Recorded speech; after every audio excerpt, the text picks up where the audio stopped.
Hello and welcome along to another interview from the Honest Football Podcast. This week we're lucky again as we're discussing another pros footballing story, and this time is Plymouth Argyle midfielder Antoni Sarcevic, a man who's had plenty of experiences in his career as a goal-scoring midfielder throughout, starting as a Manchester City youth player before all the millions came in, then going down to Woodley Sports, joining the famed Crewe Academy at a later age, before heading to Chester, who were on their rise back up the leagues, initially on loan and then on a permanent for a number of years, before his big EFL breakthrough with Fleetwood, followed by spells at Shrewsbury and now Plymouth Argyle, where he's become a cult hero and a goal-scoring midfielder. We talked to Antoni about various experiences in his football career and some of his key highlights, particularly international honours with England C and some of the great players and managers that he's worked with along the way. So we really hope you enjoy this episode. If you do, please put a thumbs up on it and subscribe to the channel for regular content from the podcast. But this is Antoni Sarcevic's footballing story, and we really hope you enjoy it.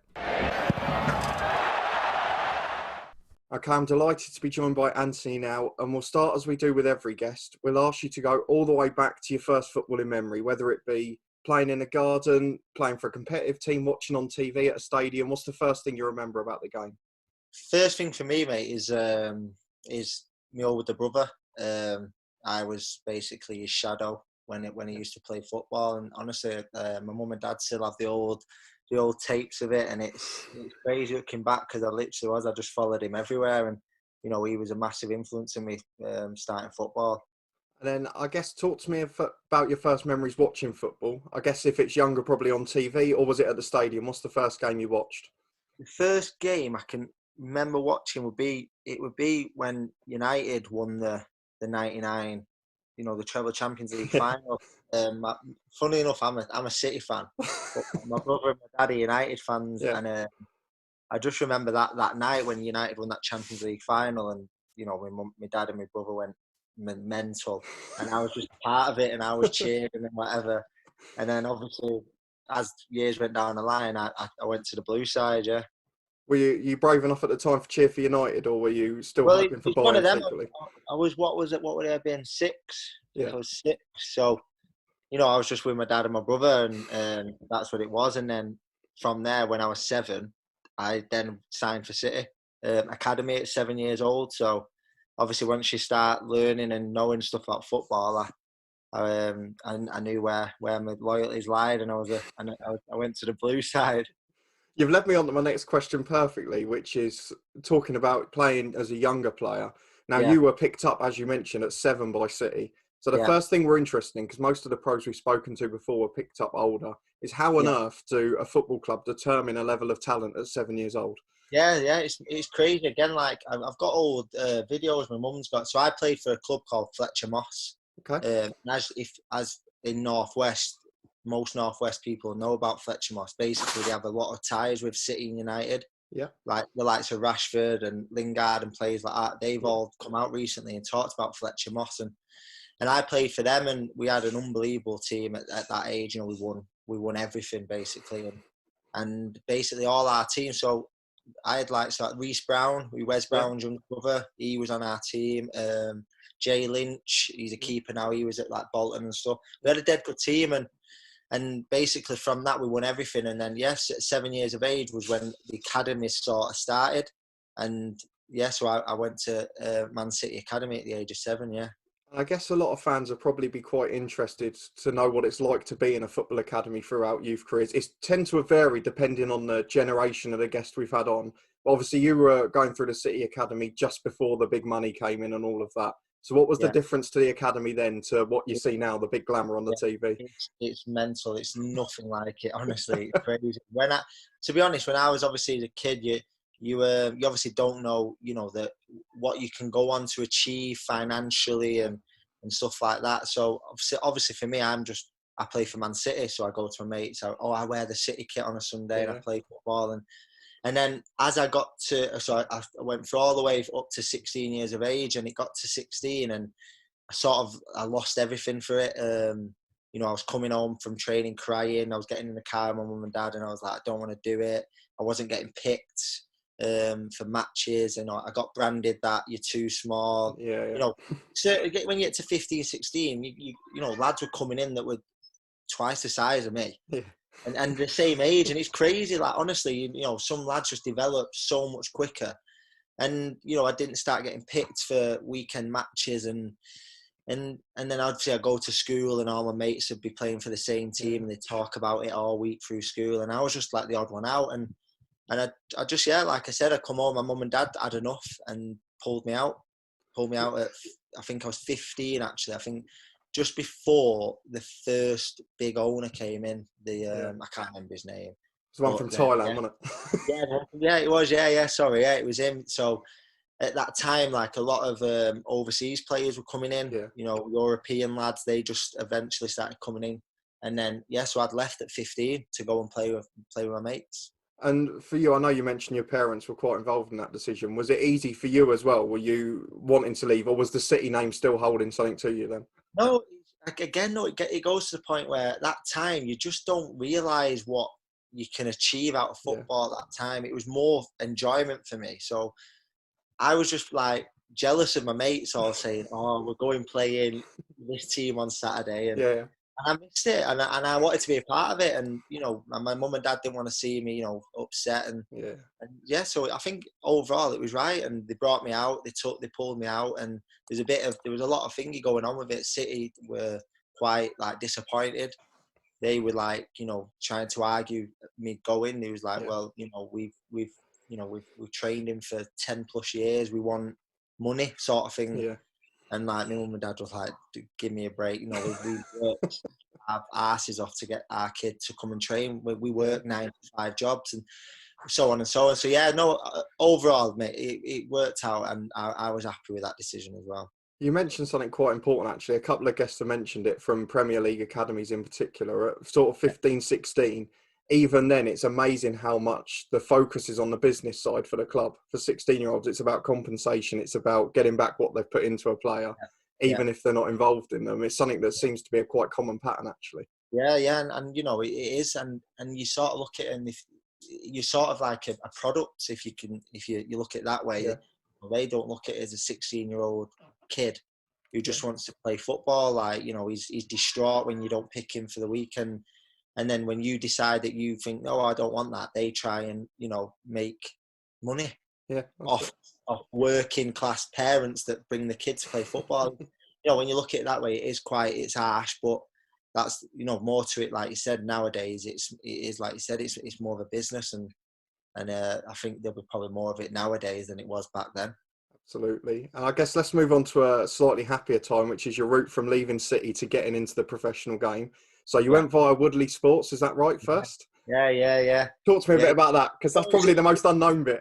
Yeah, exactly. It's nice to talk about it. So I left City and I played with my mates, and we had a cup final on Woodley Sports. Yeah. We played the final on Woodley Sports, and we won like 4-1 or something like that. I think scored 2 or 3.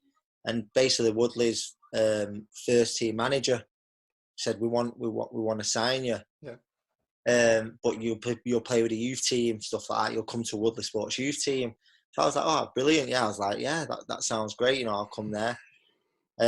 So I signed for Woodley, and I was playing with the youth team, and within a couple of weeks, the first team manager went, no, like, you know, come and play with us. And I think at about 17, I played the first game of the season. It's funny because when you're non-league, these stories are funny. So I was travelling with the lads. We had Skelmersdale away, and one of the lads had been to Ibiza and didn't get back in time. So I played. This is honestly a true story. So one of the lads went to Ibiza, didn't get back in time, and I played. And I got scouted for Blackburn after the first game. And then I went to trial for Blackburn for about 4 to 6 weeks. And then they said, right, you've done really well, go back to Woodley. And I played a full season at Woodley, done really well. And then Blackburn was like, we want you to come back and train with like the reserves and stuff. And then at the other side, Crewe were like, well, we want to sign you. Yeah. So I had to make a big decision, and I went, obviously I think you're going to get to that point. And then, eventually I had 1 season at Woodley, and I went and signed for Crewe. So talking about Crewe, obviously they've got quite a famed sort of system for giving youth players a chance or young players a chance in the first team. Was that made immediately clear to you when they wanted to sign you, and did that impact your decision then as a result?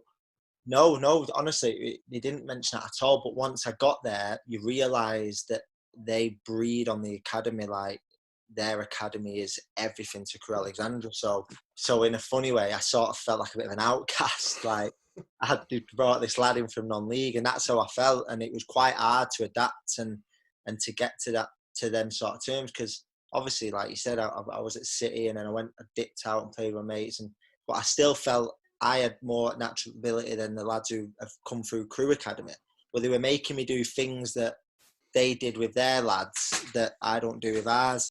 It was a bit hard to adapt to that, because, like you said, I never got told or was aware of that. So to adapt to that is quite difficult, not going to lie.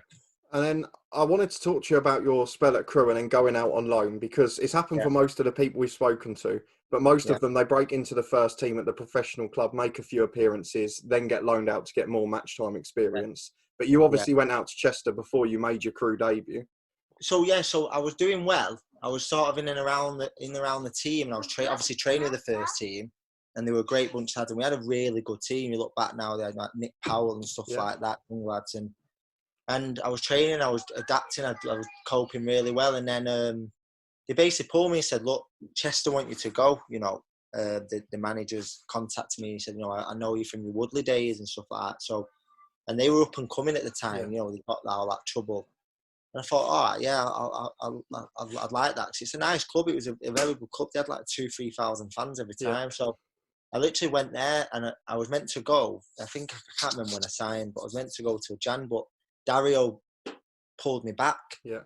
You've done really well, and we're happy with your progress. We want you to come back and want you to be a part of the squad and stuff. So I was like, oh, brilliant. Like, you know, this is it. And he put me in the squads, and I played. I was on the bench. I've come on a few games. I think I scored against Northampton away, and I was doing really well. And then he said, "You ready for your chance?" And I was like, made up. And he never did. He never started me, which he said he was going to. So it was a bit of like, you know, it knocked me a bit. And then I was getting to an age, I think I was 20 at the time, and I thought, like, right now, I'm not going to get in the team, because he had a really unbelievable, like Ashley Westwood, who's at Burnley now, and Luke Murphy and Nick Powell, and it was quite very competitive. And I thought, I'm not going to get in right now. So what can I do myself? So what I did, I just, again, like similar to City, I said, I didn't have an agent or anything at the time. It was just my dad. So me and my dad went in and said, look, like, you know, can he go and get games elsewhere? And again, like money side and business side of it, they were like, no, he's not going to do that. And at the time, I just thought it was okay to just go, look, I don't want to play here anymore. Can I go? And obviously, it's way different than that. So eventually, they knew like I was low and stuff like that, and they let me go. Chester basically paid a bit of money. And I remember going out, I was going to go out to training, and they pulled me in and just said, look, Chester have offered a bit of money. We've accepted it. You can go. So I was brilliant. I was made up, and because I really enjoyed my loan there, and I signed permanently with him. I can't remember when it was. I think it was in mid-season. I think it was around January time, and I went to Chester. So I was made up. I wanted to ask you about Chester, because it's quite, I know you dropped down quite a bit to go there, but you've probably had quite a unique spell for a footballer, which was just 2 years of continuous winning. Because as you mentioned, they were a big club coming back through the leagues. Yeah. What was that like, being in a dressing room where you must have felt near enough invincible most weeks?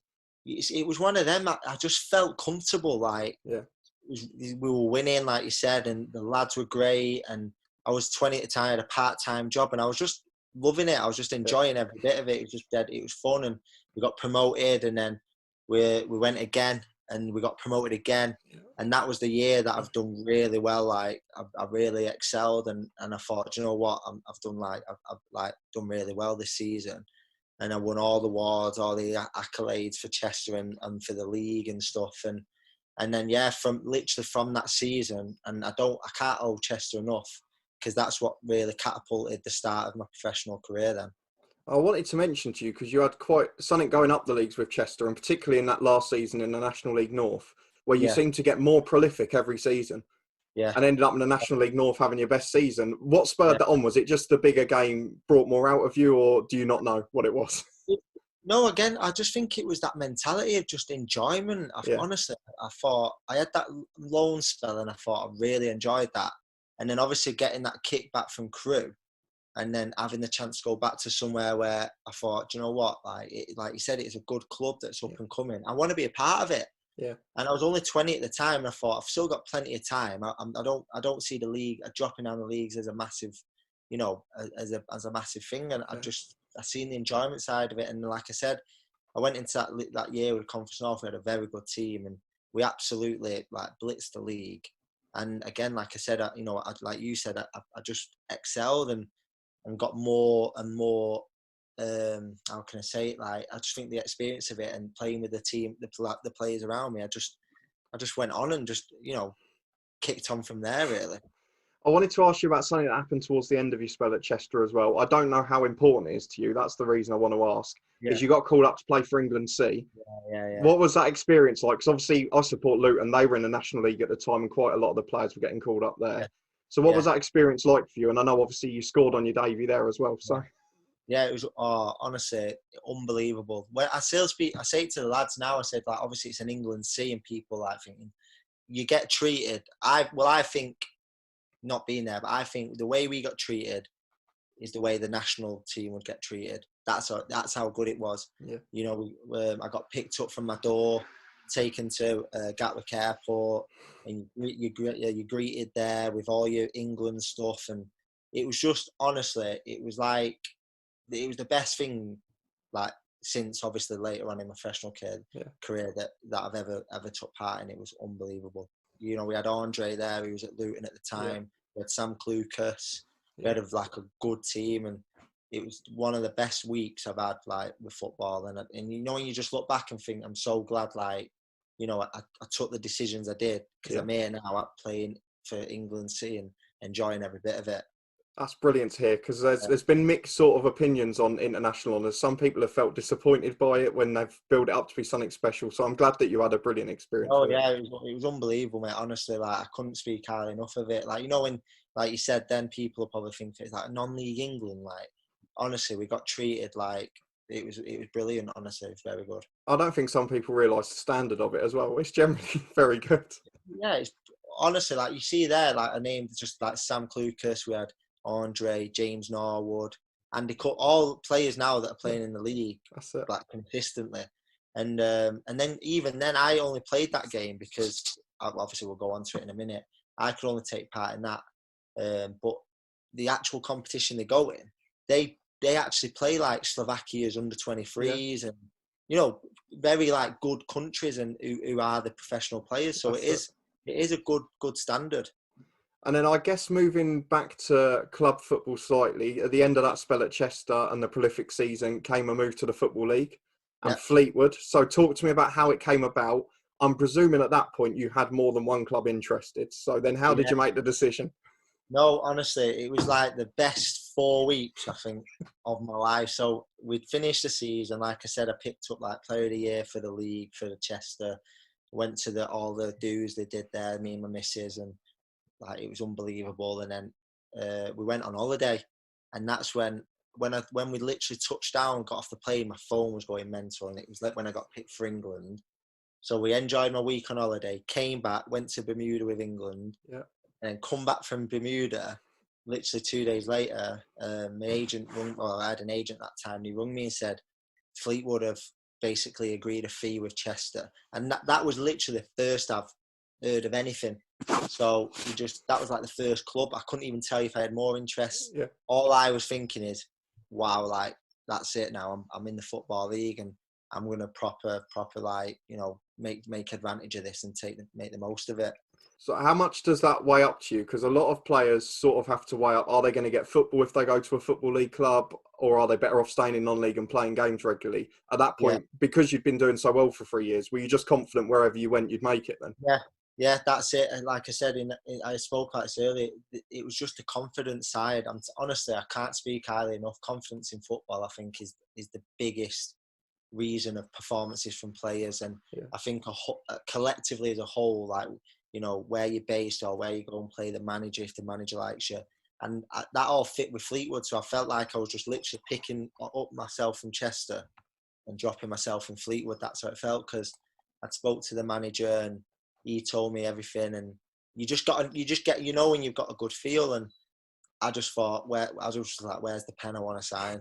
That's how it was. I was like made up.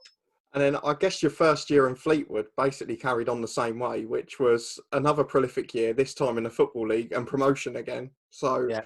did you bring the invincible touch with you, or was that culture already there? That's what I want to know.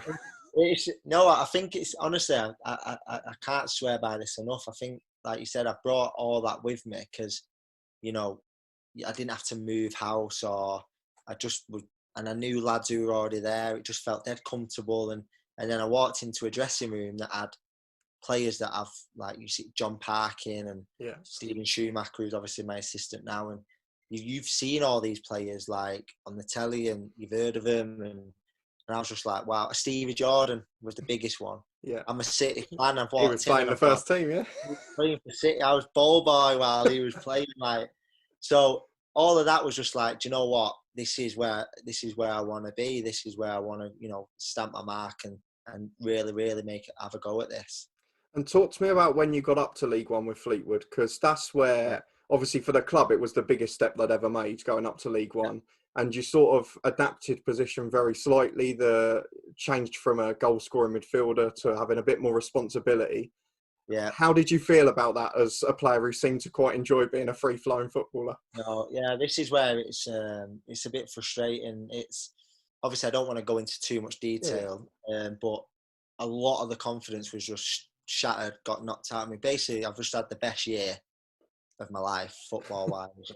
Done what I needed to do, and circumstances and personnel just took it all away from me and zapped it away from me. It was we were on a pre-season tour. We went to Austria, and it was the end of that week. The season was going to start. I can't remember how long it was, but I basically got told that I wasn't going to play where I played.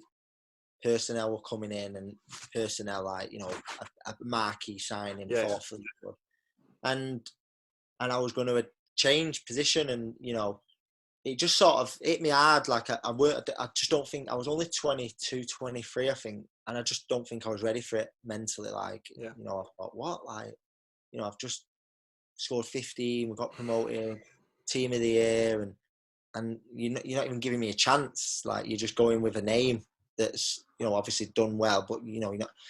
And I just didn't deal with it. It affected me a lot, and I couldn't adapt to. I think mentally in my head, I just thought, when I was playing, I thought, nah, this isn't what I should be doing. I should be, and yeah, it just affected me. And I had a bit of a tough 2 years after that. I just couldn't get around it. And I'm quite interested to know in the dressing room at Fleetwood, because obviously then that's when players started changing quite regularly. Obviously, probably for the first time in your career, you started seeing regular manager changes as well later on as well. Yeah, What was that like for the players that were there already then? Yeah, like you said, again, I was like 22, 23, I think. So I was just like, wow, this is football, and like this is the actual game, because I've just seen it all bright lights and all happy days, and it was the first time. Obviously, the manager got sacked.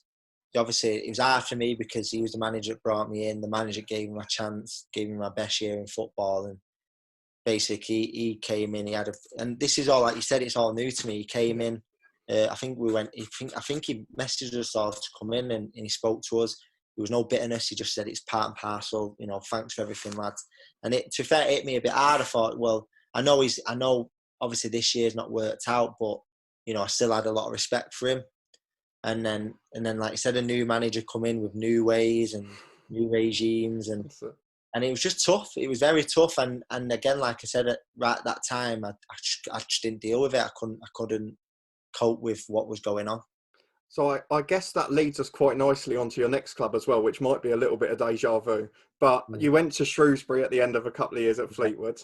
I'm guessing the reason you signed is probably quite clear, but you can tell us a bit about it if there was other influences. But then obviously talk to us about what happened about 10 games into joining Shrewsbury.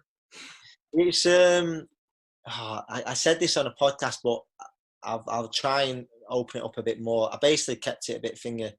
I shouldn't have ever signed for Shrewsbury.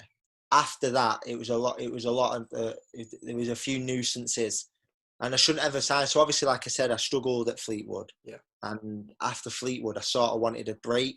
Not a break from football. I just meant I want to go on holiday or just go back home, just forget about football for a bit, and just enjoy just a bit of time off. And within a couple of days, like Shrewsbury and stuff like that, and I was just like, oh, and it never like ever sort of got to the point where I thought, oh, let me have a think. It was just put on me like that, and I don't disrespect Shrewsbury. I don't disrespect anything that went on. It's just, it was timing and it was all wrong. I shouldn't have ever signed.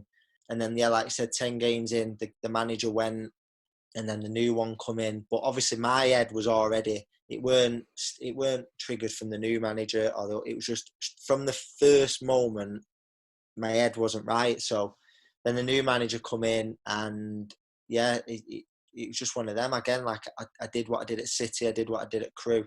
I just said I don't want to be here, like, you know, and then that was that, yeah. So I guess obviously we've talked your tenure there was quite short, and then you dropped down a league again to go to Yeah, Plymouth, quite a big club yeah, where you are now, obviously.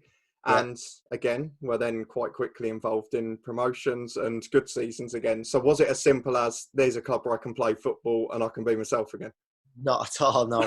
It wasn't that. It wasn't. It's so like I said, when I left Shrewsbury, I was probably a day away from calling it a day on football. I was just, my missus was pregnant. My eldest now, my little boy was expected to he was due any time around that time. I left Shrewsbury, so I had loads going on, and he was born. And basically, I had like 6-7 weeks off with him and the missus, and obviously it's rare for footballers to have that. And I just loved it. And then my missus sat down with me, and she was just like, "Look, like you're 20, 26, you're 26. What do you want to do?" And just that sitting down with me and asking that question, I felt like the weight was just lifted off my shoulders. I felt like I could just let everything out. Yeah.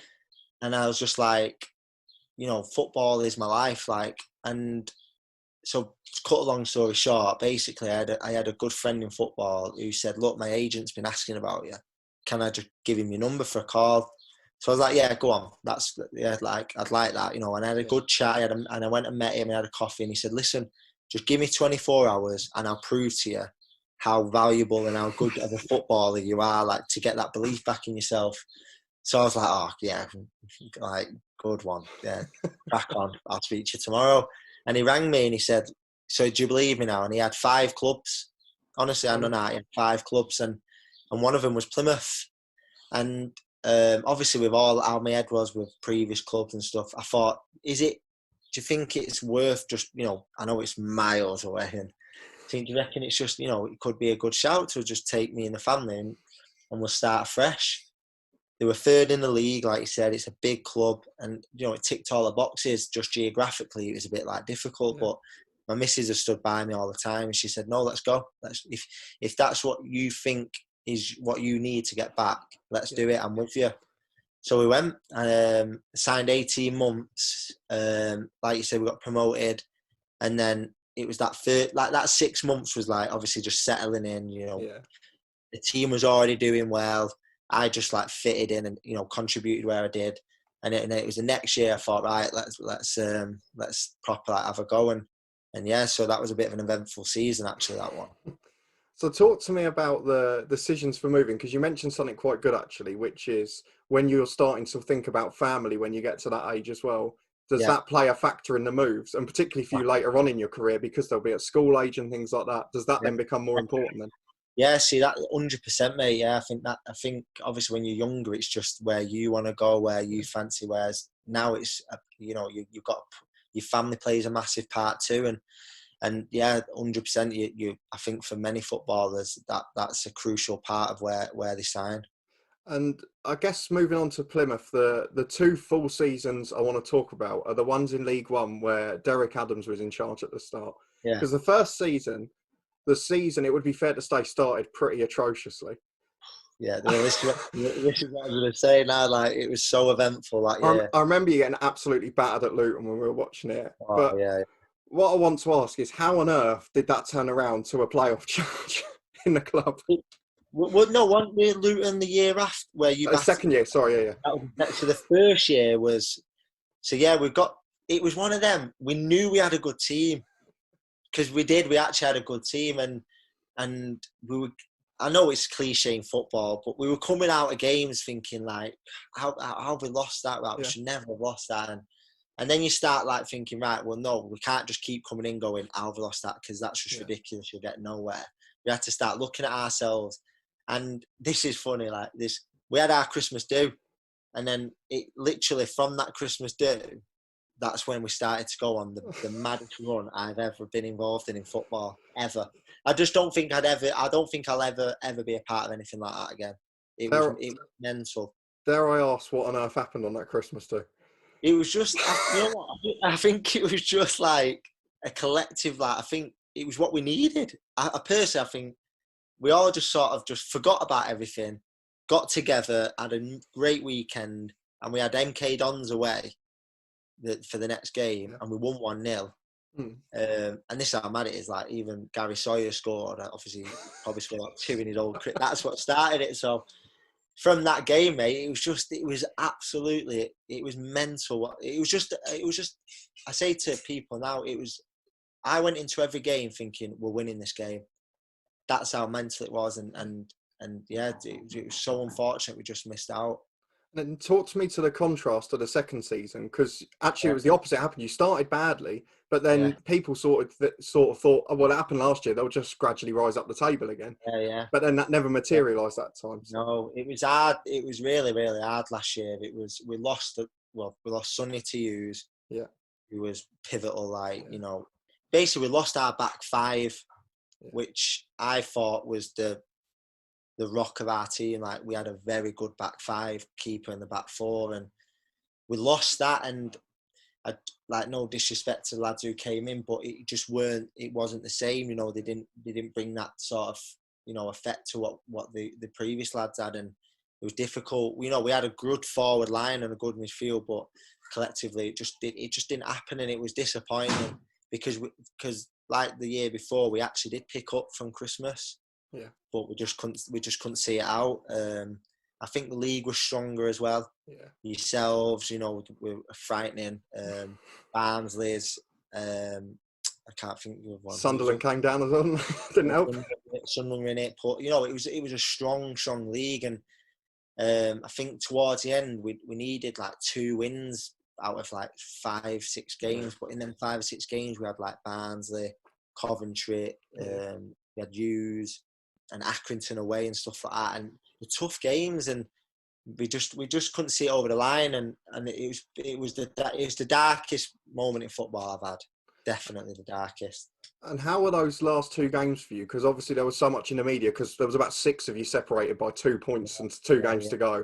Were you that aware of that in the dressing room, or? Yeah, 100%. It was crazy because I can't remember the second last.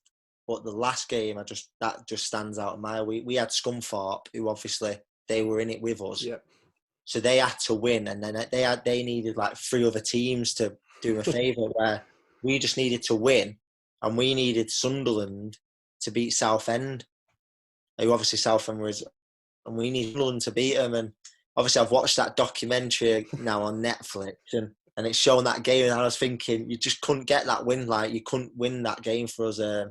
We did our job, and obviously the fans were with us all the way to the end. Honestly, the Plymouth fans they're a different breed. I'm not just saying actually I play for them. I just think they're at the other side of the country. Basically, just going off this season, they've took 1,000 up to Salford on a Tuesday night.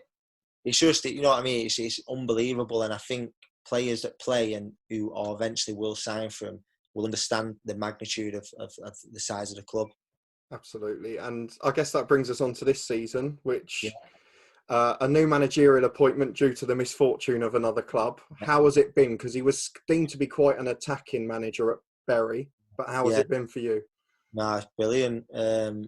Obviously, again, like going into football, it was sort of like a new thing for me. Like, you know, the other managers that lost a job to me came in during the season. This was obviously at the end of the season, so all through the summer he contacted me, and obviously Stephen Schumacher, who's assistant, obviously I played with him at Fleetwood, so you know I was in regular contact with him. So I felt good. I felt really good. I thought, you know, that I've got Shuey there who I know, and there's a manager there that's just been promoted, playing, like you said, very good football. So it was exciting. I was excited. talking about this season, obviously it's probably stopped at the inopportune time for Plymouth because they were rising back up and just made it towards the top three. And obviously there's no point us even debating what's going to happen at the end of the season now. Yeah, I know. But one thing I want to ask you about as a footballer from sort of League One down is the uncertainty about the summer. Because obviously as it stands, it's quite talked about that your contract was due to end. Yeah. Even in my research for this episode, I found 7 different articles linking you with 6 different clubs. So is that something you worry about? I don't want to ask about headlines and all that, but is it something you worry about? It's scary. It is. Well, at the time when obviously it was mid-March now, we were doing well. I was doing well, and you're excited, and then the season got obviously stopped. But in our mind, we're like, well, we're still going to play. It's gonna start again in a couple of weeks or whatever. And then as it got worse and worse, I was like, wow, this is serious. And obviously, like, our house is up, the mortgage is up, and I'm out of contract. And no matter how well my season's gone, it's still, it's everything's up in the air, and it is scary. But then, like you said, like, out of nowhere, I'm getting this tweet, that tweet. I'm walking around the street, and obviously fans around the street. Oh, you're not going, are you? And I'm sat here like, you probably know more than me. Because right now, football is at a standstill regarding our leagues 1 and 2. Yeah. No one knows what's going on. Even like players, like we my go-to is Twitter, because right now, we don't know anything. We just know that our league's finished, but we're obviously waiting on League One and Championship. So it's just crazy, mate. It's an actual crazy time for football, like lower league. And I guess you mentioned, like, as you say, you were doing very well as a club and individually. Yeah. You were probably thinking, if we play like this till the end of the season, I'm sure I'll get a new deal. We'll be able to keep going. Yeah, exactly. And you talk now about having a family as well. Does that bit worry you about what if I have to move now? Or yeah, well, that's it, 100%, mate. Everything was going nice, and then it's just hit a halt, and then now it's like gone even worse. I'm just waiting now. It's basically, my wife and the kids, and I'm just there. We're going day by day, and we just don't know anything. It's scary. It is scary, but it's also one of them where I think the league need to assure the players now, because, like, I think it come out the other day. I think Gary Neville said it on this football show that 1,400 players are out of contract. Yeah. That's staggering. That's a lot of footballers that are going to be in the same position as myself, and it's not nice to just be like not knowing anything. So as when that clarity does come, I think it'll be a massive weight off not just players but clubs as well. I think clubs want to know what they can do now as well. And you make a brilliant point, actually, which is from probably the bottom half of the Championship down, most players still rely on mortgages paying the bills. It's not dreamland like the Premier League as such. Yeah, 100%. Because obviously, like, we players speak, players know each other, and there's no different. Like you said, from the Championship down, everyone's in the same boat. But obviously, the Championship's getting a bit pushed a bit to play, so they're in a bit of a different situation. But like you said, there's 1,400 players that are going to be, by the end of June, out of a contract, and that's 4 weeks away. So, no, it is, and people don't realise that. Like, obviously, people can say, "Oh, you're getting linked to this club," but right now, nothing's going on. Like, so that's what people need to understand. And whatever club you get linked with, they don't know if they're even going to have the money to sign you yet. So it's pointless. It's pointless. I find it staggering how I'm getting like these tweets and stuff where no one knows what's going on. I like getting tweeted. I feel like tweeting back going, please tell me what you know that I don't know, because I don't know anything. Let's move on to slightly more positive memories, and we'll go through some quick fire ones before we ask you a couple of big questions. Yeah, that's fine. Over a long career, who is the best player you've played with and the best player you've played against? Best player played with Nick Powell. I still stand by it. I think if Sir Alex Ferguson stayed, he'd be a name at United now. I agree. Fact. Played against. That's a tough one. That obviously only being down. I did play. I can't think off the top of my head. We played in a reserve game one time, and I played against Barry Bannon when he was at Aston Villa, and he was unbelievable. But the one who stood out was we played Stoke, and Ida Johnson played. Oh yeah. And when you like look at players and you think you know when they've been at the top level. It's just so easy. It just looks so easy. So yeah, I'd probably say them two will go players. That's not bad names to be able to give off. Yeah. Let's move on to managers. I'm not going to ask you for worst or anything controversial, but in your career, who's the best manager you've played under, or not even if it's the best tactically or whatever, but just your favourite of your career? Favourite manager will be probably probably either Neil Young at Chester, when I was at Chester, because he sort of started me, like, getting a belief out of me, and then obviously I'd have to probably say either Crewe Alexandra or Ryan Lowe, just for right now. I'm just going off how I've been in the season. Yeah. But if it was overall, I'd say Neil Young. I'd say Neil Young at Chester. Yeah. Fair enough. It's good to see that you can pick out a manager earlier in your career in non-league. It's often the bit that gets forgotten when everyone starts talking about like that. So. I owe that obviously Neil and that club like so much, because without them, like, who knows where I'd have been, So yeah, they sort of started me off. And then let's move on to the big question at the end, which is about favourite games. So as a professional footballer, you can have two, one as a fan and one as a player. What's the favourite game you've been involved in, and the favourite game that you've ever watched that you weren't involved in? The favourite game I've been involved in would be obviously the Wembley win, just because of everything that come with it. Not just a game, just obviously just everything that come with it. Like I said, we travelled down a couple of days before. We trained at high-profile clubs, and then obviously my mum and dad and my wife, who was my girlfriend at the time, that was the most pivotal thing for me, was just having my mum and dad. In the Sir Bobby Moore lounge where they sit, and that meant more to me, because obviously the sacrifices they've made throughout my life. I bet it was special for them as well. Oh, my dad was my brother was more. He was sat with the fans, and he was like I said, my older brother, he was like in tears, and the best game I've watched is City QPR. Buying my own. Honestly, like, even when you watch it now, even if you're a neutral, you watch that game, and it's ridiculous how that actually ended up. It's ridiculous. So yeah, that would be my favourite game I watched. A brilliant game to end on, and obviously mentioning playing at Wembley is not a bad way to finish either. Yeah. Thank you for joining us and sharing your memories. We do appreciate it. That was good, mate. Thanks very much for having me. Appreciate it. And we wish you the best in your career once you are able to restart it again. I know, yeah. Thank you. Cheers. Thanks a lot, mate.